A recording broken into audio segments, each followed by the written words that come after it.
I just thought of another news thing. I think I saw this morning before work. They're bringing back, I think it's pronounced Tamora Morrison, Jango Fett. He's gonna be Boba Fett in the next Mandalorian season, which I immediately was like, no. No. Yes. Okay, so Right actor. I don't have a problem with Tamora Morrison. I have a problem with the fact that Lucas just was a forever tinkerer, and they redubbed the lines with him over the original voice actor. Okay. I This is a person who prefers the original content. Okay. Here's my argument. Thank you. Yes, he is a clone of Jango Fett. It's you can presumably think he's going to have the exact same voice and yada yada yada. But shit can happen to you where your voice changes dramatically. And that's my argument. There's a lot and there's so much of his story that we don't know. Clone Wars told just like what, 4 episodes worth of Boba, maybe 5. Not and it was still as a little kid. So there's still like 10 almost 20 years of Boba Fett that we don't know about where his voice could have changed. Maybe he took up death sticks, maybe he took up spice. Maybe he got hit in the jugular or something that changed his voice where it doesn't sound like his dad. And this was in part of my comment rant that I made this morning. The way that Morrison reads the line for the redub, it sounds so bad. It sounds like a bad line reading. It's like they brought him over for an afternoon, did it once, maybe twice, and it's like, oh, we're done. Edit it, ship it, and that's what stopped me from buying new editions of Star Wars. That one thing, out of all the things they added in there, that one thing stopped me from buying editions of Star Wars. Okay, I'm going to stop you there. I feel like we're going to go on a tangent. I'm done. You're done. Boba Fett's story is extremely fleshed out in Legends. And although it's recently, now we have a canon and a Legends. Now that we have that, it's still very much fleshed out. You see, we already know who Boba Fett is. We know how he grew up. We know the kind of person he became, even beyond when Luke started the... I did not interrupt you. I'm holding on to it. Good. We know all of this. I don't remember reading all of it, most of it, most of it's in comics. And there's even a moment when he's riding a dinosaur, but That's the first showing of him. Yeah.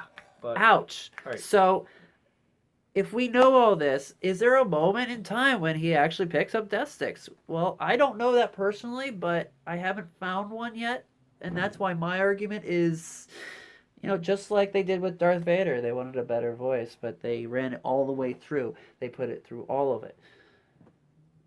James Earl Jones failed on Rogue One. Yeah, he... But the clone makes sense. Take the voice from the original and move it over to Boba. It makes sense. You can't bring the original Boba Fett actor to play Jango. He's too old. He can't do the moves. No. Well, sorry. Like, first off, they did the same thing with Boba Fett as they did with Vader. It was a guy in a suit and then a voice. I can't remember. Exactly. I met the guy in the suit. I can't remember. That was my point. You're I right. can't remember. I think his name was Jeremy. See, that's the problem. You can't remember because it wasn't very, they removed his fame by changing his voice. You remember, James Earl Jones is Vader. When reality is... I met the guy in the suit. I did not meet the voice actor. Exactly. The guy in the suit is Darth Vader. James Earl Jones is just a voice, but I still respect both. I was going to go somewhere with this. It's a legendary voice. How can you say no to that kind of voice? It was originally supposed to be Orson Welles. Then they got James Earl Jones. Okay. Yeah. Where was I going to go with this? Oh, okay. So I'm not against Morrison playing Boba Fett because it is what it is now, and it makes sense, and it's kind of cool that they did get him to come back to Star Wars. It's just my little nitpick about what Lucas did to the original trilogy. I'm gonna give you a headache now. What? That same guy who played all those clones. Yeah. He played the main alien that gave off the power ring to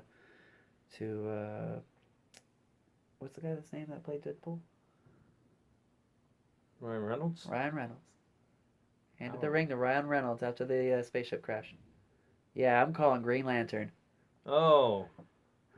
That was the guy who played Django, Tamora Morrison. Uh-huh. Oh wow.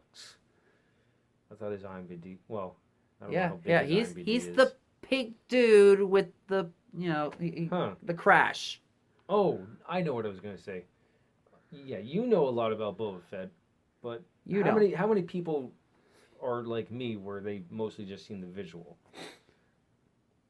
And Boba Fett's a character that really got like in post Disney got shafted. I mean, there's a comic where he fights Darth Vader, and that's where the dent in his helmet comes from. Yeah, that's a shaft. That is a proper shaft. We all know Vader could kill him in a moment. And for those who don't think so, smack. Well, I'm sure he's dealt with Jedi from when you see him as a little boy to. Clearly. Yeah. I mean, he had to when he Yeah. dealt with Obi-Wan. Of course, he's dealt with more beyond that. I The wonder. Clone Wars show that. I wonder if they're gonna bring up in Mandalorian that. Well, I mean, okay, so the Mandalorian is not a Mandalorian, so I don't know if they're gonna make it a big deal of Boba Fett not being a Mandalorian. No, he is Mandalorian. The And here- Mandalorian? Yes, he is Mandalorian. I remember him being rescued and basically adopted. The Mandalorian is not a species. Okay, you're talking about It like is a the culture. code or culture, yeah. Yes, and because he was brought in and he respects and follows that code, he is considered Mandalorian. So that could be a point of contention between the two of them. And that is what the point of contention is. 9 times out of 10. I mean, we don't know for this, so I'm just guessing on that. You're right, you're guessing. Sorry. But that is something that is a point of contention between the Mandalorian culture and Jango Fett and Boba Fett. Right. That is why they are not considered Mandalorians, because they don't follow that code. Yeah, they just wear armor. They just wear the armor. They have the skills, they've got the armor, they can dish it out. So, but they do not follow that code. And if they do, if I'm wrong on this, if they do, then it's something else that has really offended the Mandalorian people. Well, okay, so little you see of Boba Fett, especially in the movies, he follows some kind of a code, Yes, like his own. like a criminal code. Yeah. Because he has respect. He shows respect for other criminals within Return of the Jedi. Oh, I'm sorry. I read this. He follows the bounty. He's part of the Bounty Hunters Guild. He does follow that code, and it makes it very clear that he's all about those rules. Mandalorian, on the other hand, doesn't follow that code. Yeah, It just happens to go along with what he typically follows, which is the Mandalorian code.